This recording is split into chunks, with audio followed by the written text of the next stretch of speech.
Hindi ko alam kung nare-realize nyo na we are now in the middle of the year. So, June na po. And hindi ko rin alam kung natatandaan nyo, but we started this year listening to a sermon ni Pastor Enteng from Psalm 81 na pinamagatang Praising the God who satisfies us in Christ. It was an intentional break from our series on the book of John. Intentional because it was New Year and it's meant to recalibrate our hearts and ground our minds back to the reality of who we are in the Lord. Because oftentimes, kapag dumadating yung New Year, we are quick to list down all our New Year's resolution without even thinking or reflecting upon our lives. What has gone wrong? What made my life messy last year? And even nung pumasok yung taon na to, there's still some sort of mess that I could not figure out. So sa Psalm 81, pinaalala sa atin na muling itutok ang ating mga puso at isipan sa tunay na pinagmumulan ng ating kagalakan, ating kumpiyansa, at ating kalakasan. Ipinaalala sa atin ng Diyos na siya ang tunay na nagbibigay ng lahat ng yon. Siya ang Diyos na sinatisfy tayo sa nakaraan, sa past. Siya ang Diyos na patuloy na nagbibigay kasiyahan sa atin ngayon at ang Diyos na magbibigay kasiyahan sa atin magpakailanman. So that particular sermon was meant to recalibrate our hearts. And personally, it gave me a good or profound grounding how I approach this year. Because ako yung sinasabi ko kanina na I am quick to just list down everything that I want to achieve this year or I want to do. But that particular sermon truly hit my heart. No, parang pinanghawakan ko talaga siya as I approach this new year. And I'm sure, I think, some of us did the same. But agree ba kayo na along the way, even if you're trying to grip on that truth, there is this, for some reasons, you continue or you swerve to the right, you drift to the left, and somewhere along the months that have passed, nakalimutan natin yung mga bagay na to. No? After 2 to 3 months, you found yourself just cruising through days and weeks. Abala sa trabaho, abala sa mga responsibilidad, abala sa mga plano at mga kung ano-anong alalahanin. At para sa ilan sa atin, maaring napapansin na natin na unti-unti tayong lumalayo sa Diyos. No? Araw-araw, tila parang lumalaki yung pagitan. Unti-unti nang nawawala yung kasabikan natin sa kanyang salita na dati talagang namamayagpag. Hindi na tayo kasing sigla sa pananalangin. Hindi na tayo kasing init sa pagsamba gaya noong nagsimula yung taon na to. At marahil para sa iba, mas matagal na itong nangyayari, hindi lang nagsimula nung mismong taon na to. And alam natin na merong kasalanan sa likod nitong paglamig sa Diyos. And that sometimes it's just hard for us to admit. If you are in that situation, what is the right question to ask? Paano tayo manunumbalik sa Panginoon kung yung mismong puso natin na yung lumalamig? Paano tayo babalik sa pagpupuri sa Diyos kung tayo mismo yung nawawala na ng lakas na lumapit sa Kanya? Do you agree with me, no, na you know there's something wrong with your heart, but you cannot pick up the Bible? It's easy for us to pick up the phone, no? I'll just scroll to social media because what social media does is it numbs your heart. It makes you forget that something wrong is in your heart that you don't want to address. So, what can we do if we are in that situation when our hearts are dulled by sins already? Sa ating pag-aaral ngayong hapon, ang mabuting balita sa salita ng Diyos ay sa ating kahinaan, yung Diyos mismo yung lumalapit sa atin. siya mismo yung gumagawa ng paraan na tayo ay manumbalik sa Kanya. And even in the past, God showed us that He is the God who restores in every page of the Scripture. At iyan mismo yung makikita natin sa ating passage ngayong hapon. We entitled our passage, The God Who Restores His People. I think it's not a coincidence that I think si Zed preached last Sunday, Jesus, the Restorer of Life. Maybe the Lord knows that some of us need some restoring.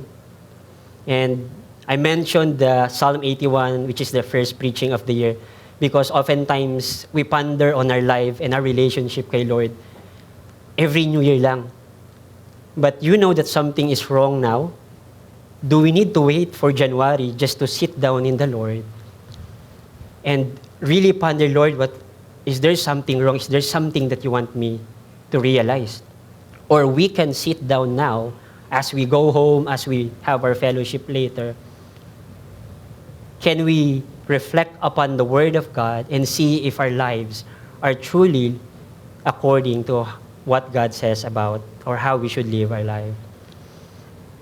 So the burden of our sermon ngayong hapon is, how does God restore His people to covenant communion with Him when sin has severely dulled and deeply defiled their hearts? Paano tinatawag ng Diyos ang Kanyang mga tao na manumbalik sa kasunduan sa Kanya kung ang kanilang puso ay labis ng naging manhid at malalim ng nadungisan ng kasalanan? For our sermon idea, God restores His people to covenant communion with Him by revealing their true spiritual condition, awakening them through divine discipline, and assuring them of His covenant blessing. Tatlong bagay po yung gusto nating makita sa sermon idea na to or sa passage nating pag-aaralan. Una, God restores His people by revealing the depth of their sin. That's for verses 10 to 14. Pangalawa, by awakening them through divine discipline. That's verses 15 to 17. And by assuring them of His covenant blessing. Una po ay sa pamamagitan ng paglalantad ng lalim ng kanilang kasalanan or ating kasalanan.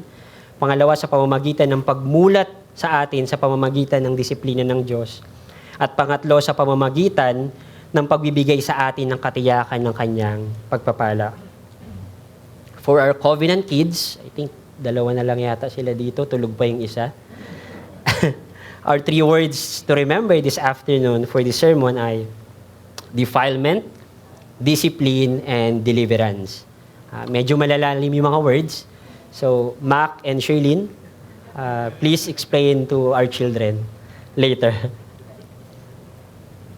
Dito sa pag-aaral natin sa chapter 2, verses 10 to 19, mas magiging klaro at makikita natin na sa likod ng kautusan ng Diyos na maitayo uli yung Kanyang templo ay ang Kanyang kalooban na manumbalik sa Kanya yung mga tao. Gaya nga nung sinabi ni Zed kanina, yung templo, simbolo siya ng presensya ng Panginoon sa Kanyang mga tao.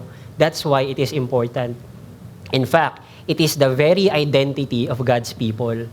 When the temple was removed, it is almost like nawalan din sila ng identity. They were thrown into exile. Di ba yun yung background ng libro ni Haggai? Matapos ang 70 years ng pagkakatapon or exile sa Babylon ng bayan ng Diyos, maaring inakala nila na pinabayaan na sila ng Diyos at nabigo na yung Kanyang mga pangako. Nawasak yung Jerusalem, nasira ang templo, at wala nang haring nakaupo sa trono ni David. Ngunit, hindi nabigo ang Diyos sa Kanyang tipan o kasunduan sa kanila. Ang pagkakatapon nila sa Babylon ay bahagi ng kasunduan. Ito yung Kanyang pagdidisiplina. Pero hindi nito pinawalang bisa ang Kanyang mga pangako. In fact, doon sa prophecy ni Jeremiah, that after 70 years, God will visit them and gather them again. Tinupad niya yun. Kaya sila nakabalik sa land of Judah. Kaya nung makabalik sila, ang unang kautusan ng Diyos ay muling itayo ang Kanyang templo. No? Hindi dahil kailangan niya ng isang gusali o bagay o bahay na tutuluyan. Si Apostle Paul in the book of Acts even said that God does not dwell in temples made with human hands, kundi dahil nais niyang ipakita na hindi naputol o nabali yung kasunduan. Siya pa rin ang kanilang Diyos at sila pa rin ang kanyang piniling bayan. Pero sa pagbabalik nila, muling hinarap ng Diyos ang tunay na problema ng kanyang mga tao. At ito yung patuloy na pamamayagpag ng kasalanan sa kanilang mga puso. The 70 years of exile did not restore their hearts back to God. And it was proven by the 16 years of their disobedience to rebuild this temple. Kaya ang nakakalungkot na realidad dito sa libro ni Hagay ay nakabalik ang bayang hinirang ng Diyos sa kanilang bansa, ngunit hindi sila bumalik sa Diyos. At ang problemang ito ay hindi lamang problema ng Israel noon. Problema rin natin to ngayon. Sapagkat kahit bilang mga Kristiyano, maaari pa rin nating matagpuan yung ating mga sarili na unti-unting lumalayo sa Diyos, habang ang ating mga puso ay nahuhumaling sa ibang bagay. Kaya sa passage na ito, makikita natin ang passion ng Diyos na panumbalikin ang kanyang mga bayan sa kanyang sarili. For our first point, by exposing the depth of their sin, or sa pamamagitan ng paglantad ng lalim ng kanilang kasalanan. So matapos ang, let's read it again. Let me read it. On the 24th day of the 9th month, in the 2nd year of Darius, the word of the Lord came by Haggai the prophet. Thus says the Lord of hosts, ask the priest about the law. If someone carries holy meat in the fold of his garment and touches with his fold bread or stew or wine or oil or any kind of food, does it become holy? The priest answered and said, no. Then Haggai said, if someone who is unclean by contact with a dead body touches any of these, does it become unclean? The priest answered and said, it does become unclean. Then Haggai answered and said, so is it with this people and with this nation before me, declares the Lord. And so with every work of their hands, and what they offer there is unclean.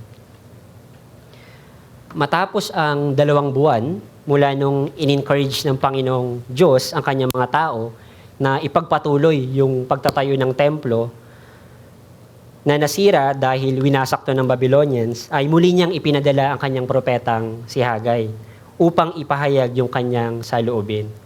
Sa puntong ito, halos 3 buwan pa lang yung nakakalipas nung nagsimula silang i-resume yung pagtatayo ng templo. Dahil dito, pinabalik agad si Haggai after 2 months, masisense natin na tila ba may sense of urgency itong ikatlong mensahe ng Panginoon sa kanila. Na merong mahalagang bagay ang nais ipaalam o ipaunawa ng Panginoon sa kanyang sambayanan. At dito sa binasa natin sa verses 10 to 14, mapapansin natin na muling nag-iba yung direct audience ng mensahe ng Diyos. Kung yung first oracle na natanggap ni Haggai ay ipinahayag niya sa 2 leader, kay Zerubbabel at kay Joshua, at sa second oracle naman ay silang dalawa pa rin pero kasama na yung buong post-exile community, ngayon naman ay pinadala siya ng Diyos upang lumapit sa mga pari at tanungin sila patungkol sa kanyang batas. Ano kaya yung nais ipahiwatig dito sa punto ng ating mensahe? Ito yung isa sa ating aalamin. At take note, hindi lang isang pari yung kausap ni Haggai. Makikita natin na plural form ang ginamit na word dito, priest. Nakakapagtaka lang na hindi binanggit si Joshua, son of Jehozadak, na siyang high priest during that time. Pero maaring kasama na siya dito sa grupo ng mga pari na kausap ni Haggai.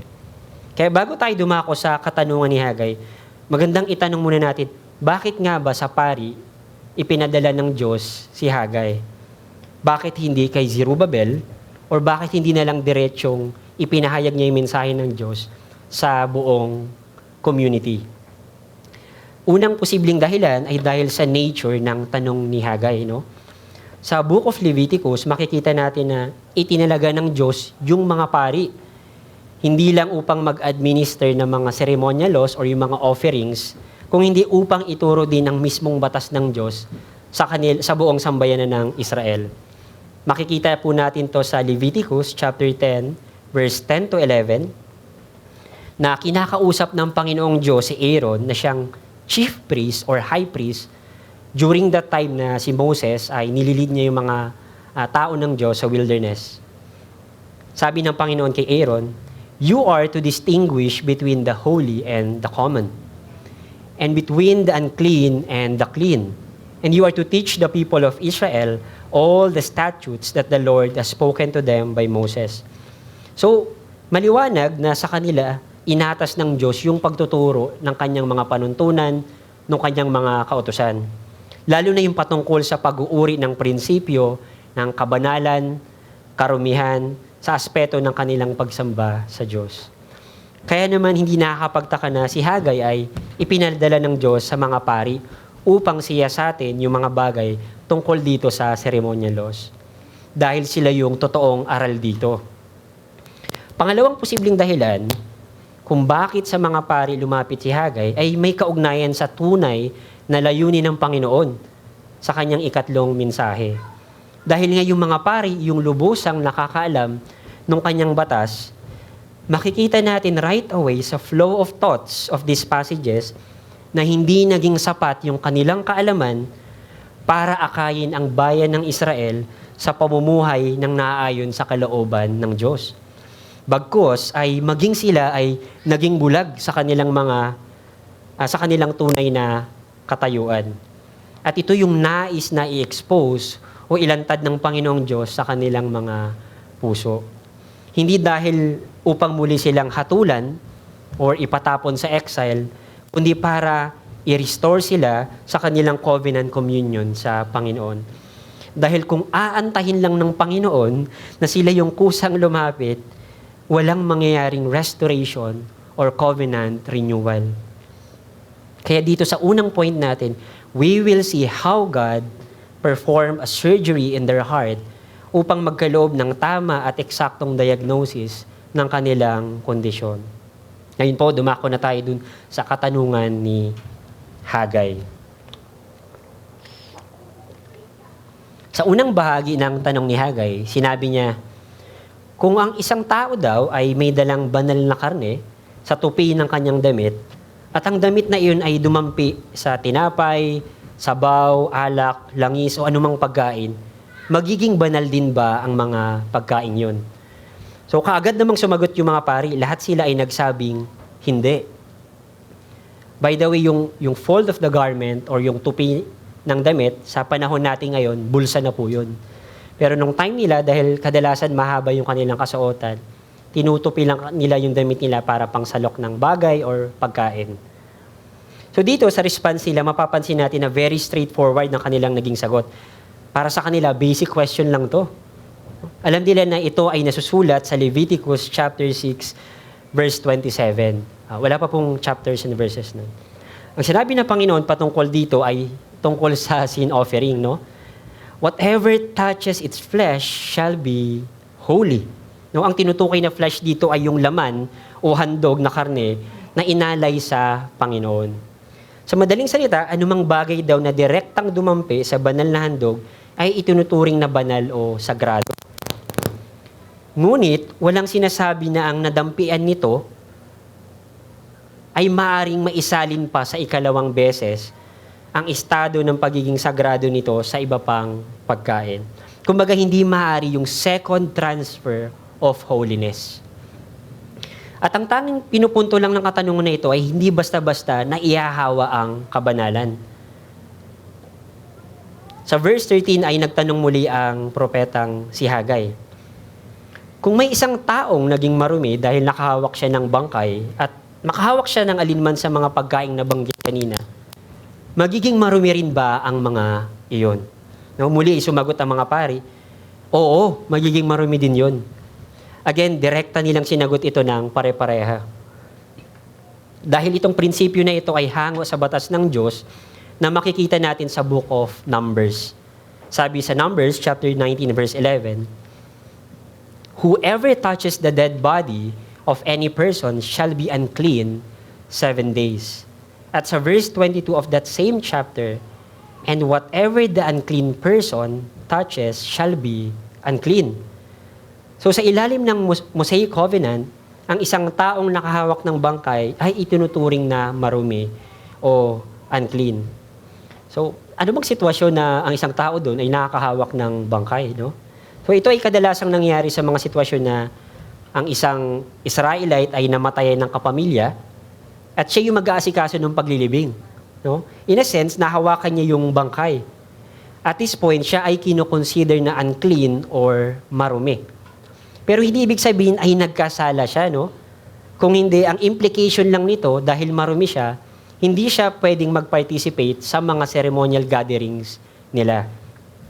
Ang tanging makapagpanumbalik lang sa kanyang kalinisan ay ang tinatawag na ritual cleansing or yung purification na isang komplikado at matrabahong proseso ng paglilinis. Ngayon, ang punto ng katanungan na to, yung pangalawang bahagi, ay kabaligtaran ng kaninang naunang tanong ni Hagay. Kung ang kabanalan o kalinisan ay hindi basta-basta na ipapasa, ang karumihan naman ay agresibo sa pagkakalat at paghahawa nito. At itong mga principles na to, even apart from the ceremonial laws of God, nakikita natin to sa pang-araw-araw. This is in fact universal truth. Halimbawa, ang isang kamay na malinis, so naghugas ka ng kamay, sinabon mo, tinuyo mo, tapos nilagyan mo ng alcohol. So malinis na to. Ngayon, kung ihahawa ko ba yung malinis na kamay na to sa anumang bagay na madumi, basahan, sahig, yung kalinisan ba ng kamay ko ay maililipat doon sa maruming bagay? Hindi. Baligtad. So marurumihan ulit yung kamay ko.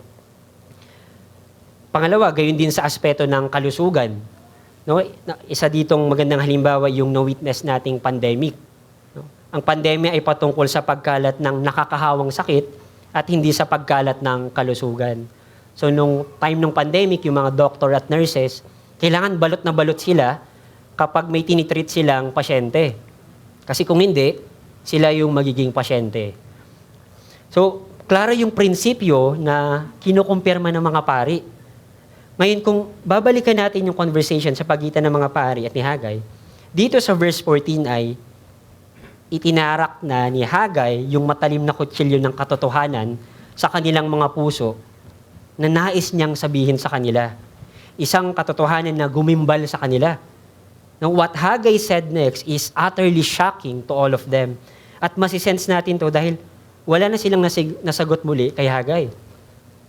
Verse 14, then Haggai answered and said, so is it with this people, and with this nation before me, declares the Lord. And so with every work of their hands, and what they offer there is unclean. Ganun din kayo, kayong bahayan ko, at maging ang lahat ng inyong ginagawa at ang inaalay sa akin ay marumi.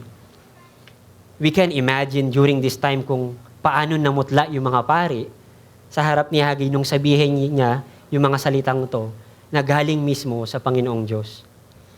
Parang ito yung mga eksena sa pelikula or sa totoong buhay na yung doktor ay may dalang masakit na balita.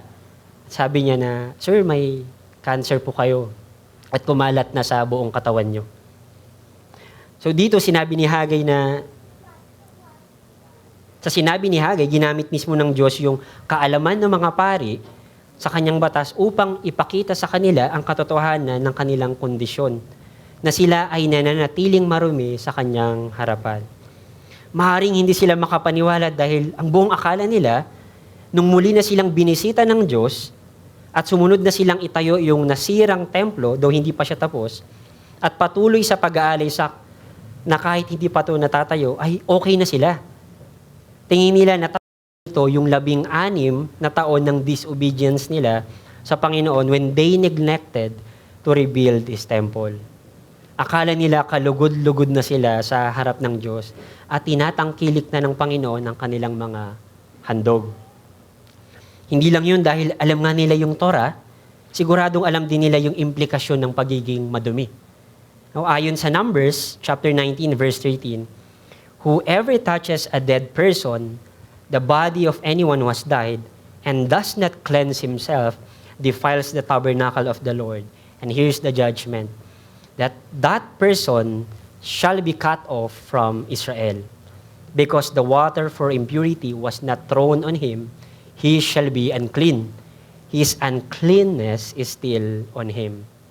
And to be cut off from Israel means itatakwil ka or ititiwalag ka sa sambayan ng Diyos. So para sa kanila, mabigat na hatol yun. You will be treated as outsider. Ang isang taong nananatiling marumi ay aalisin sa pakikipag-isa at mga pribilehiyo ng bayan ng Diyos. Ituturing siyang nasa labas ng covenant community dahil sa kanyang pagtangging magpalinis. Kung naiintindihan ng mga pari ang sinabi ni Hagay, etong mga bagay na to yung naglalaro sa kanilang isipan. Sa batas ng Diyos, they should be cut off. And if you may, yung kasalanan nila sa Diyos warrant another exile. And yet, hindi yun yung kalooban ng Panginoon. Dito sa paglalantad ng kanilang spiritual condition, hindi yun yung kalooban ng Panginoon. Ang hangarin ng Diyos ay gisingin sila sa tunay nilang kondisyon at akayin sila pabalik sa Kanya. Pero ano nga ba yung kasalanan na tinutukoy ni Hagay dito? According to some commentators, these people have become presumptuous in their thinking na simula nung sumunod sila sa pinag-uutos ng Diyos, ay automatic maayos na ulit yung katayuan nila sa harap niya. When they began to perform some religious activities, para sa kanila ay naging katanggap-tanggap na silang muli. They think they have already attained some level of righteousness before God and they have earned the favor of God because of their external works. Maaring yung iba sa kanila nagsimula na mag-donate ng mga kahoy, mga lubid, maghakot ng mga bato, o tumulong sa pagsasaayos mismo ng templo. And instead na gawin nila ito mula sa pusong naghahangad na muling maibalik ang sentro ng totoong pagsamba sa Panginoon na nawalay sa kanila ng matagal na panahon, maaring ginagawa lang nila ito upang bilhin lamang ang pabor ng Diyos. Gusto lang nilang alisin na ng Diyos yung kanyang covenant judgment na binanggit niya dun sa chapter 1, verse 10 to 11, na dulot naman ng kanilang blatant disobedience. At bago natin kaawaan ng mga taong to, it's time to also admit that in some ways we can relate to them. No? Kapag nagkakasala tayo sa Diyos, madalas imbis na taos-pusong pagsisisi sa ating kasalanan ng ating gawin at muling ituon ng ating mga mata at puso kay Kristo, minsan ang kapamaraanan natin ay bumabawi tayo sa Diyos. Hindi mo na ako mag-Netflix. A-attend mo na ako ng Lord's Day. No? Whole day. Hindi ako mag-half day ngayon, whole day ako. Pero hindi rin ako uwi agad, fellowship pa ako. No? Para punong-puno ako pag uwi. No? I'll do more for you, Lord. And we do this thinking to please God, but the reality is our goal is just to feel some level of godliness again so that we feel good again about ourselves. Tama ba? Wag po kayo sumagot, ha? So dito sa situation ni Hagay, what could be worse is these people might have developed a sense of entitlement na dahil sa kanilang pagsunod ay dapat na rin manumbalik yung biyaya ng Diyos, yung pagpapala sa kanila ng Panginoon sa aspeto ng masaganang ani at maisaayos na nila yung kanilang mga buhay. But God knew their hearts. No? He looks at each heart and sees all the intentions of it. Tayong mga Kristiyano, admit it or not, madalas ganito natin itrato ang Panginoon. We come to Him with our own righteousness because of our righteous deeds.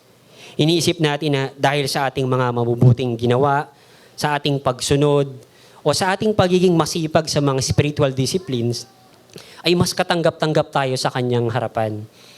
Madalas pa rin tayong nabubulag sa katotohanan na apart from Christ, wala tayong maipagmamalaking kabutihan sa Diyos upang maging karapat-dapat tayong humarap sa Kanya.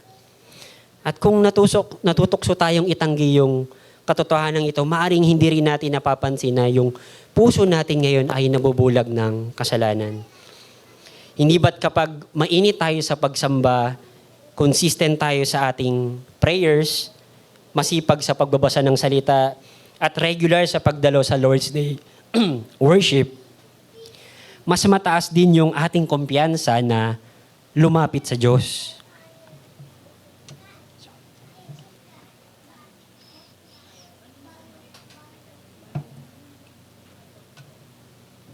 Pakiramdam natin ay maayos na maayos tayo. Don't get me wrong, I'm not saying na it's wrong to delight in the spiritual disciplines that God is producing in our lives. Pero sana hindi ito yung ating maging basihan ng lubos na ligaya sa ating lakad sa Panginoon. Dahil sa kabilang banda, kapag napabayaan naman natin yung ating disiplina, no? Kapag hindi tayo nakapanalangin, hindi nakapagbasa ng salita, yung sinisend na daily Bible reading, hindi mo nabasa, so hindi mo binubuksan yung GC. Suddenly, no? Parang pakiramdam natin, hindi na tayo karapat-dapat lumapit sa Diyos. No, at tama naman dapat tayong malungkot kapag inaaksaya natin yung oras natin sa mga bagay na walang saysay. Ngunit kung minsan, ang ugat ng kalungkutang ito ay hindi tunay na pagsisisi dahil na-dishonor natin si God. Hindi dahil hindi natin siya minahal ng karapat-dapat. Minsan nalulungkot tayo dahil ang totoo, nasira lang natin yung tingin natin sa ating sarili. Ano ba to? Natisod na naman ako. Tagal ko ng Kristiyano eh. No? Minsan nalulungkot tayo dahil pakiramdam natin ay wala na tayong maipagmamalaki sa Diyos. Sa madaling salita, ang ating kumpiyansa ay nakasalalay pa rin sa ating kakayahang maging mabuti kaysa sa pinagkaloob na righteousness ni Kristo. Nakalimutan natin na ang ebanghelyo o magandang balita ay nagtuturo ng kabaliktaran na tayo ay tinanggap na ng Diyos. Hindi dahil naging mabuti tayo, kundi dahil si Kristo ay naging matuwid para sa atin. Ang ating paglapit ngayon sa Diyos ay hindi na nakabatay doon sa consistency natin sa spiritual disciplines, kundi doon sa perpektong katuwiran ni Kristo na isinalin sa atin sa pamamagitan ng pananampalataya. That is where true Christian freedom and joy truly are flowing from, no? Kapag lubusan nating naiintindihan na lahat ng to, lahat ng meron ka, maging ang iyong paglago sa lakad Kristiyano ay dumadaloy lamang sa krus ng Kalbaryo. Ito pong freedom na to yung regalo ng Panginoong Hesus sa atin, ang madalas nating makalimutan. And one of the indications that we lose sight of the cross is when we begin to prove again ourselves before God. Kaya kung gusto po nating muling mapalalahanan ng lalim at yaman ng doktrinang ito ngayong darating na Sabado, magkita-kita po tayo sa first ever Cruciform Forum and we will talk more about this. No, I'm telling you, you don't want to miss this opportunity to be grounded again solely in the beautiful gospel. And it's not an accident that it fell on the middle of the year because maybe the Lord knew that we need some recalibration. Maybe ngayon, nasa estado na naman tayo ng pananampalataya na pinagtatrabahuhan na naman natin yung ating katuwiran. At dahil dito naway patuloy nating panghawakan at tandaan ang dalawang bagay na ito, no? Na maging sa pinakamagandang araw natin, si Kristo ang kailangan natin. At maging sa pinakamahinang araw natin, si Kristo pa rin ang kailangan natin. Now dito sa sambayanan ng Diyos, kung susuriin nating mabuti yung diagnosis na binigay ng Diyos sa pamamagitan ni Hagay, na ang halos 2 dekada nilang pagpapabaya sa templo ay sintomas lamang ng mas malalim nilang na problema. Ang tunay na problema ay wala sa kanilang kakayahang maitayo ito. Kasi nakapagtayo nga sila ng mga paneled houses eh. And during their time, it is considered as luxury houses. Siguro may balcony, we're not sure kung may jacuzzi na noon, pero it's a luxury house. And yet, they deliberately set aside the center of God's worship. And that is the rebuilding of God's temple. Sa loob ng 16 na taon, ipinakita nila sa Diyos kung ano ang tunay na mahalaga sa kanila. Nang dumating yung pagsubok, because they were opposed when they're attempting to rebuild the temple, mas pinili nilang itaguyod na lang yung sarili nilang mga buhay. That's why sa chapter 1, sabi nila, these people say it's not time to rebuild the house of God. Ang kanilang pagpapabaya sa templo ay hindi lamang negligence sa isang ordinaryong gusali, no? Ito ay pagpapakita na sa kanilang mga puso ay nawalan na ng saysay o halaga yung covenant nila sa Panginoon. I would say that in the history of Israel, this was probably one of their lowest points when they disregarded for almost 20 years, 2 decades, the worship of God in His desired place, which is His temple. Imagine, they were 70 years in exile. Diba? Parang they're supposed to long for the worship again. Pero nung nakabalik sila, pinabayaan nila yung kauna-unahang kautusan ng Diyos na itayo nila yung templo. At ito yung dahilan kung bakit sinabi ng Panginoon na ang lahat ng kanilang ginagawa at maging ang kanilang mga inahandog ay marumi. Sapagkat ang problema ay hindi lamang ang kanilang mga gawain, kundi ang kalagayan ng kanilang mga puso sa kanyang harapan. Pero kung iintindihin natin mabuti yung sinasabi ng Panginoon sa verse 14, nung sinabi niyang, so is it with His people, and then read it along the lines of verse 17 when He said, I did all of this and you did not turn to me, then we can sense how the reality of their sinfulness breaks the heart of God. Sa lahat ng ito, ipinapakita rin ng Diyos yung kanyang puso. No? Ipinapakita niya na siya ay banal, matuwid, at patuloy na naging tapat sa kanyang tipan o kasunduan. Siya ang Diyos na karapat-dapat sa ating buong pagsamba, buong pagtitiwala at pagmamahal. At dahil mahal niya ang kanyang bayan, hindi niya hinayaang manatili silang bulag sa kanilang kasalanan o patuloy na lumakad sa kadiliman. Sa halip, inilantad niya ang tunay nilang kondisyon. Ito ang kabutihan ng Diyos sa kanyang mga anak, no? Na kapag kinoconvict niya tayo sa ating kasalanan, hindi ito upang tayo'y wasakin or hatulan, kundi upang tayo'y ibalik sa Kanya.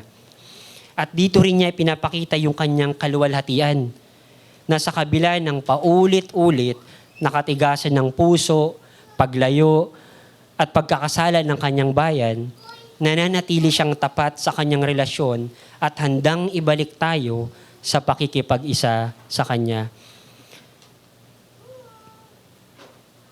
Kaya sa tuwing kinoconvict tayo ng Diyos sa ating mga kasalanan, tandaan natin na hindi niya ito ginagawa para tayo itaboy or parusahan. No? Ang pinaka-ninanais ng Panginoon ay lumapit tayo sa Kanya. Dahil pinatawad niya na tayo kay Kristo. This takes us to our point number 2. God restores His people to covenant communion with Him by awakening them through divine discipline. Sa pamamagitan ng pagmulat sa kanila gamit ang disiplina. Basahin muli natin yung verses 15 to 17. Now then, consider from this day onward, before stone was placed upon stone in the temple of the Lord, how did you fare? When one came to a heap of 20 measures, there were but 10. When one came to the wine vat to draw 50 measures, there were but 20. I struck you and all the products of your toil with blight and with mildew and with hail. Yet you did not turn to me, declares the Lord. Mapapansin natin na nagsimula yung bahagi na to ng passage sa isang utos. Now then, consider from this day onward. Yung salitang consider na ito ay 5 beses na inulit sa buong libro ni Haggai. At alam natin na sa pag-aaral ng scripture, kapag merong salitang inuulit-ulit, pinapakita nito yung bigat at kahalagahan nito. Ang panawagan ng Diyos sa kanila ay simple lang dito pero malalim. Now then, consider from this day onward. Ibig sabihin, pag-isipan nyo mula ngayong araw, balikan nyo. Suriin nyo ang inyong mga buhay. Ilagay nyo ang inyong puso at isipan sa inyong mga dinaanan or sa nagdaang panahon. Bakit? Ipinapakita dito na posible pala sa isang mananampalataya na kilalanin ng Diyos sa isipan lamang, ngunit hindi siya ang pangunahing konsiderasyon sa ating mga plano, sa ating pamumuhay. Posibleng dumaan yung mga taon habang nararanasan natin ang iba't ibang pangyayari sa buhay, ngunit hindi natin nakikita yung mga kamay ng Diyos sa likod ng mga ito. Our text doesn't talk about whether these people are regenerated or not, but what is clear is that they are part of the covenant people of God. In fact, they are called the remnant community. At sa loob ng 16 na taon, nakaranas sila ng kakulangan sa ani, pagkadismaya sa hanap buhay at mga kabiguan. Kaya sabi ng Panginoon sa kanila, nung hindi pa ninyo nagsisimulang gawing muli yung templo, inaasahan nyo ang isang buntong trigo ay 200 kilo, ngunit yun pala ay 100 lamang. Akala nyo 100 litrong alak ang inyong masasalok sa imbakan, ngunit iyon pala ay 40 lamang. So paulit-ulit nilang nakita na hindi sila tunay na umuunlad. Ngunit wala ni isa sa kanila na huminto upang magtanong na, teka, parang may mali. No? Bakit ganito yung kalagayan natin? Bakit tila walang kasiyahan sa lahat ng ating pinaghihirapan? Bakit kahit binuhos naman natin yung lahat, pero parang hindi pa rin sapat? Ano kaya yung gustong ipakita sa atin ng Diyos? No, ayun sana yung inaasahan ng Diyos na ma-realize nila. Sa halip, nagpatuloy lamang sila sa kanilang mga buhay. Nagtrabaho, nagtanim, kumita at nagpatayo ng mga bahay. Ngunit sa lahat ng yun, walang kakontentuhan at kasiyahan ang naranasan ng mga puso nila. They have failed to discern na ang Diyos mismo yung kumilo sa kanilang kalagayan upang gisingin sila. Ipinapakita lang nito na kung gaano kalalim yung kanilang spiritual na condition. Kasi hindi man lang sila natinag. Hindi lamang nila pinabayaan yung templo ng Diyos, unti-unti na rin silang naging manhid sa kanyang pagkilos. At ito ang isa sa mapanganib na epekto ng kasalanan. First, what sin does to our hearts is it kills our passion for God. Na-realize nyo ba yan? No? When we sin, suddenly you just want to run away from Him. At kapag napatay na nito yung apoy sa puso natin, then when you continue to sin, the next thing that it does is it sears your conscience.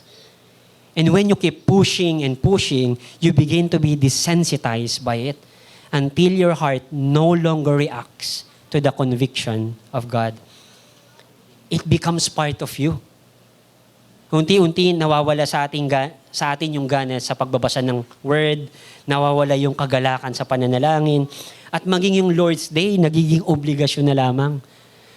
Yung greeting natin na Happy Lord's Day can become an empty phrase that we utter. At kapag patuloy pa rin nating kinukonsinti yung kasalanan, hindi lamang nito pinapatay yung apoy natin para sa Diyos, unti-unti rin itong pinapatigas na yung ating mga puso. And the next thing you know, ayaw mo na mag-church. Ayaw mo na makakita ng kapatid sa pananampalataya because guilt has crept in so deep. Pero dahil minsan, mas takot tayong tanungin tayo pag di tayo nagsisimba, minsan pipiliin na lang natin magsimba para hindi tayo pagtuunan ng pansin. And we do this while continually hiding our sin. Dumadating tayo sa punto na nagiging manhid na tayo. And I fear that some of us here ay ganito yung sitwasyon. Naglalaro sa kasalanan at sinasabi sa sarili na wala namang naapektuhan. Wala namang nakakaalam. No? Baka wala ring makaintindi kung sabihin ko. Wala namang nangyayari sa akin. Mukhang hindi rin naman ako dinidisiplina ng Panginoon.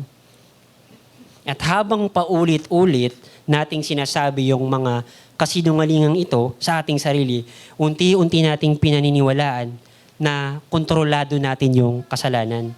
Akala natin hawak natin to. Akala natin maaari tayong huminto anumang oras.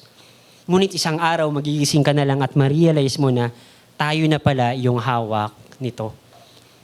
Napakalalim na ng pagkahulog natin Kaya hindi na natin makita kung paano tayo nakarating dito. No? At ang mas masaklap, hindi na rin natin maunawaan na yung kaguluhan sa ating buhay, yung stress, yung kawalan ng kapayapaan, kawalan ng kasiyahan sa Diyos, at yung hindi ka na makatulog sa gabi, we fail to discern na maaring lahat pala ng ito ay direktang konektado sa kasalanang matagal na nating kinokonsinte. At dahil dito, hindi na rin natin naririnig ang panawagan ng Diyos. We listen to sermon Sunday after Sunday, but none of it was able to penetrate our hearts. Dahil puro kalyo na. Hindi na natin na-interpret na yung mismong dissatisfaction na nararanasan natin sa buhay ay paraan pala ng Diyos upang tawagin tayo pabalik sa Kanya. And that is the beautiful truth about our God. To be able to hear now all these seemingly random difficulties in our lives that are not really accidents or just results of our sin, but God's way of saying to us, return to me. I am the fountain of life. I am the fountain of joy. All I want is to restore you. Verse 17 is heartbreaking. We can almost sense the pain of God. Sa passage na ito, hindi lamang natin nakita yung disiplina ng Diyos, nakikita rin natin yung kanyang dalamhati sa katigasan ng puso ng kanyang bayan. I struck you in all the products of your toil, with blight and with mildew and with hail. Yet, you did not turn to me, declares the Lord.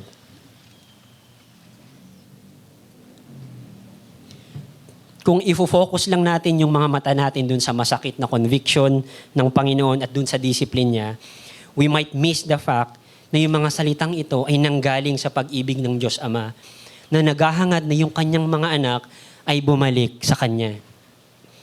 Ngayon po, tatay na ako.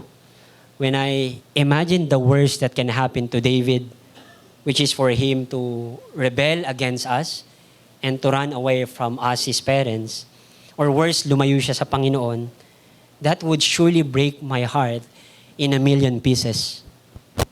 Surely, there would be presence of anger dahil dun sa nagawa niya. But at the bottom of it all is the pain and longing that He would return to me. And if I, a sinner, feel this way towards my son, how much more is our perfect Father who gave His Son so that He could have us. Such is the Father's love for us.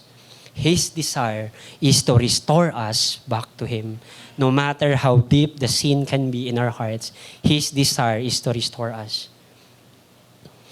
Sobrang lalim na kung minsan yung pagmamahal ng Diyos, na kung minsan you feel that it's wrong for the Lord to forgive you again after sinning 100 times with the same sin over and over again. And yet, it is the truth. It is because of His love that He gave His Son. Ang pag-ibig ng Diyos Ama ay hindi nag-umpisa nung namatay si Kristo para sa atin. Ang pag-ibig ng Diyos Ama began in eternity past, long before the world was created, and He displayed that love when He sent His Son to die for us. Verse 17 reminded me again of Psalm 81, when God poured out His steadfast heart for His people. In Psalm 81, verse 8, the Lord said, "Hear, O my people, while I admonish you. O Israel, if you would but listen to me." Verse 11, "But my people did not listen to my voice. Israel would not submit to me." And verse 13, "Oh, that my people would listen to me, that Israel would walk in my ways." And on and on and on, the mercy of God continues to abound and subdue the sin of God's people. And He ultimately subdued it when His Son uttered the words, "It is finished." This should make us praise the God who did not abandon us despite of our unworthiness. How many times that we gave God all the reason for Him to abandon us, and yet He did not. Instead, what He did was He stepped out from eternity and drew near to us. And He did not come as a furious and angry God, but a gentle and lowly one. He invites us, "Come to me, all who labor and are heavy laden, and I will give you rest. Take my yoke upon you and learn from me, for I am gentle and lowly in heart, and you will find rest in your souls." That's the God that we serve. To our last point, God restores His people to covenant communion with Him by assuring them of His covenant blessing. Sa pamamagitan ng pagbibigay sa kanila ng katiyakan ng Kanyang pagpapala. Let me read it. Verse 18 to 19. "Consider from this day onward, from the 24th day of the 9th month, since the day that the foundation of the Lord's temple was laid, consider, is the seed yet in the barn? Indeed, the vine, the fig tree, the pomegranate, and the olive tree have yielded nothing. But from this day on, I will bless you." There you go with the word consider again. That should be, I think, the word for us in this season of our lives. Consider, ponder, set our hearts on, set our minds on. Ang nakamangha pa dito, sa pagtatayong muli ng templo, ay kahit hindi pa ito tapos, ayon sa Ezra 4, because it took 4 more years since the time of Haggai bago nila tuluyang naitayo ito. And God promised them already that blessings of bountiful harvest will now come to them.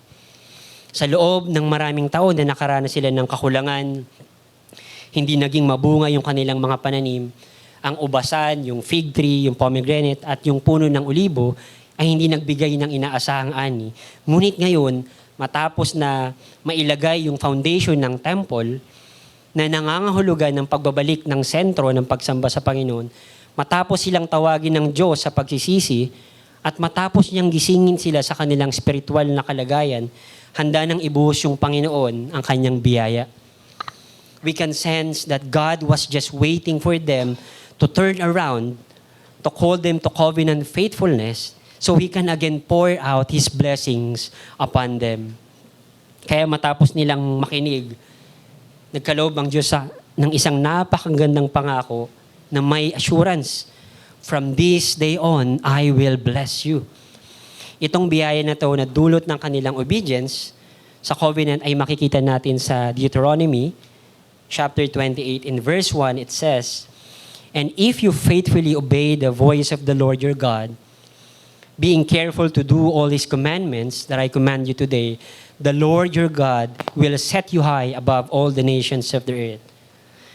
Jumping to verse 12, "The Lord will open to you His good treasury, the heavens to give the rain to your land in its season, and to bless all the works of your hands.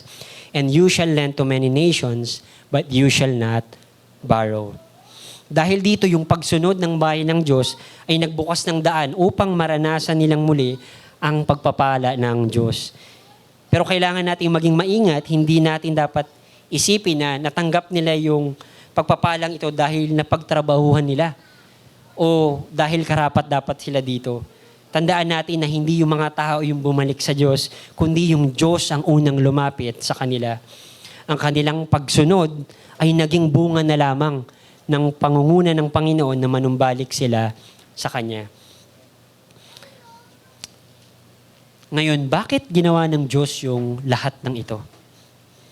Hindi ba't kung hinayaan na lamang ng Diyos yung Kanyang bayan na magpatuloy sa kanilang kasalanan at sa Kanya hatulan, mananatili pa rin siyang mabuti at matuwid na Diyos? Right? If God would send us to hell, He would still be good because He's just exercising His justice. Bakit nagtiyaga ang Diyos sa bayang ito na katatapos lamang mula sa pagkakatapon? Bakit niya patuloy na hinabol ang mga taong tila wala namang interes na manumbalik sa Kanya? Balikan natin ang sinabi ng Diyos sa Haggai chapter 2, verse 4 to 5.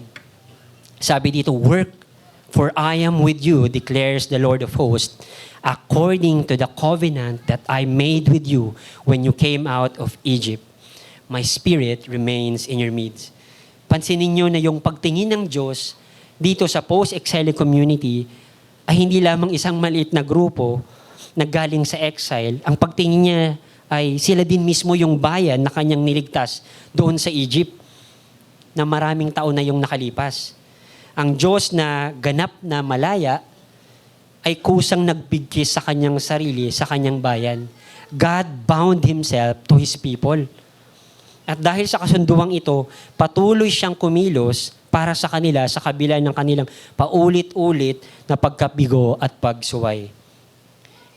Now, if you can turn with me quickly to Jeremiah 31.